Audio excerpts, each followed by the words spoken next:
This is going to be cable skull crushers. This is going to be very similar to your tricep extension selectorized machines, where you generally have your arms on pads and you press straight down and away.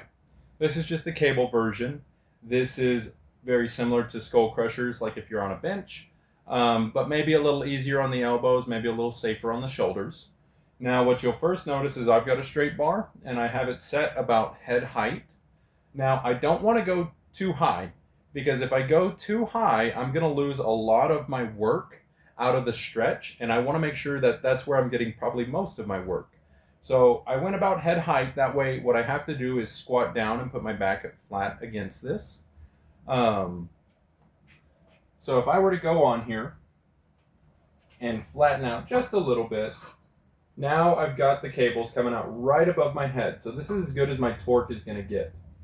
Now, I can do this overhand or underhand. Overhand is generally going to be a little bit more stressful on your elbows, but maybe easier on your shoulders. Underhand is going to be easier on your elbows, target your long head a little bit better, but it's going to be more forearm work and maybe a little harder for your shoulders to coordinate.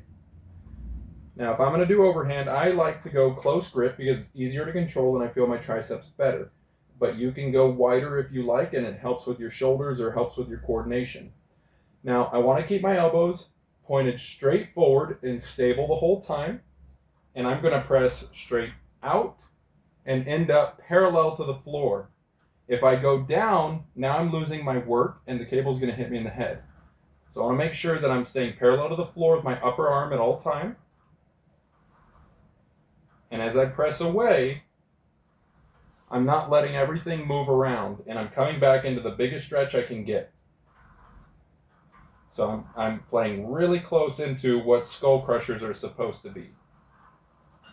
Now with that underhand, it will make it easier to keep your elbows in, but overall the movement's harder, so you'll have to drop the weight.